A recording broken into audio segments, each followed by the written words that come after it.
जिंदगी में हर एक की ख्वाहिश होती है अपना घर। इसीलिए कभी न कभी कंस्ट्रक्शन से वास्ता लाजमी पड़ता है। अच्छी जगह के इंतखाब के बाद यही फिक्र रहती है कि कैसे अपने ख्वाब तामीर किए जाएं, जिसके लिए आपको प्रोफेशनल इंजीनियर्स और स्किल्ड वर्कर्स की ज़रूरत तो पड़ती है, लेकिन सबसे अहम बात आपको खुद इल्म होना चाहिए कि बुनियाद ही मजबूत इमारत की ज़मानत है। जी हाँ, आज हम बात कर रहे हैं टाइप्स ऑफ फाउंडेशन की कि कौन सी टाइप की क्या यूनिकनेस है।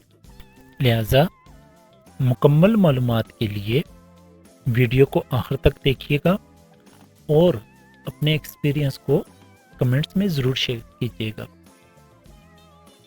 तो चलें बढ़ते हैं वीडियो की तरफ।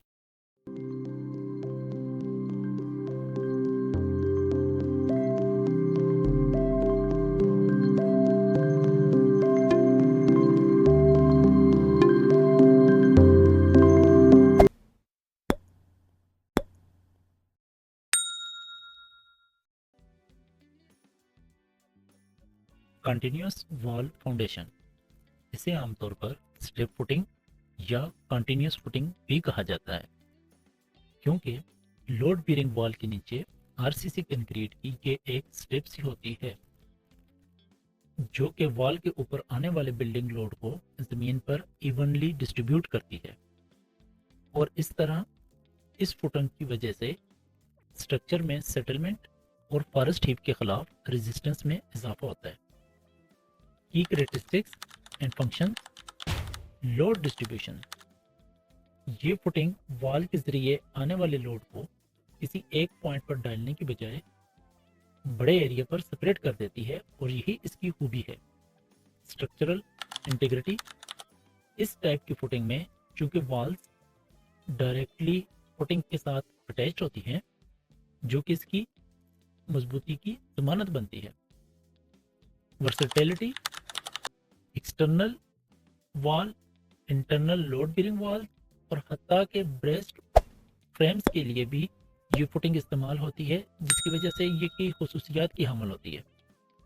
सॉइल एडॉप्टेशन, ये फुटिंग हर तरह की सॉइल के लिए इस्तेमाल हो सकती है, चाहे वो soil swell and shrinkage nature की हो या फिर फॉरेस्ट हीप एरिया की कोई सॉइल हो। How it works, load bearing wall के साइज के हिसाब से एक ट्रेंच एक्सवेट की जाती है, फिर उस ट्रेंच में पीसीसी या ब्लेंडिंग कंक्रीट की 3 से 4 इंच मोटी एक लेयर बिछाई जाती है। डिज़ाइन लोड के हिसाब से स्टील फिक्सिंग करते हैं, फिर कंक्रीट भराई की जाती है जो कि एक मुसलसल स्लैब की शक्ल में पूरी दीवार के नीचे एक मजबूत बेस मुहैया करती है। सिंगल कॉलम फुटिंग्स, इनको आमतौर पर आइसोलेटेड फुटिंग्स भी कहा जाता है। By considering loads and soil conditions, different designs and shapes की टाइप्स अडॉप्ट की जाती हैं, जिनमें बेड फुटिंग्स, स्टेप फुटिंग्स और स्लोप फुटिंग्स शामिल हैं। ये फ्रेम स्ट्रक्चर्स में कॉलम्स के लोड को स्क्वायर, रेक्टेंगुलर और सर्कुलर फुटिंग के जरिए ग्राउंड पर डिस्ट्रीब्यूट करती हैं। Types of single column footing. Bed footing, ये कंक्रीट का सादा सा ब्लॉक स्क्वायर या रेक्टेंगुलर शक्ल का होता है। फुटिंग की ये किस्म सिमेट्रिकल लोड्स के लिए उस वक्त बनाते हैं जब कॉलम की स्पेसिंग ज्यादा हो। स्टेप फुटिंग, ये फुटिंग कई स्टेप पर मुश्तमिल होती है जो कि डेप्थ और स्ट्रेंथ में इजाफे के लिए इस्तेमाल होती है। ये निस्बतन हैवी लोड या फुटिंग के साइज में ग्रेजुअली इंक्रीज के लिए बनाई जाती है ताकि सॉइल बेयरिंग को बेहतर बनाया जा सके। स्लो फुटिंग,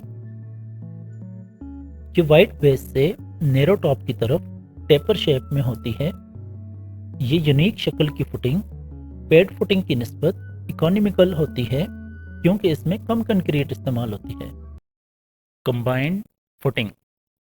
ये फुटिंग दो या ज़्यादा कॉलम्स की सपोर्ट के लिए एक कंक्रीट की फाउंडेशन स्लैब होती है। ये फुटिंग उस वक्त बनाई जाती है जब कॉलम करीब करीब हों या कॉलम प्रॉपर्टी लाइंस के करीब हों या लोड डिस्ट्रीब्यूशन को वीक सॉइल पर इवन डिस्ट्रीब्यूट करना हो। ये आमतौर पर रेक्टेंगुलर या ट्रेपेजोइडल शेप की होती है। ये फुटिंग्स की ओवरलैपिंग से बचाती है, जिसकी वजह से अखराजात और जगह की बचत होती है।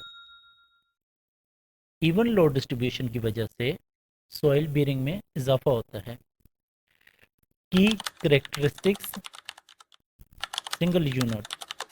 कई कॉलम के लिए अलग अलग फुटिंग्स बनाने की बजाय एक कंक्रीट स्लैब की सपोर्ट मिल जाती है।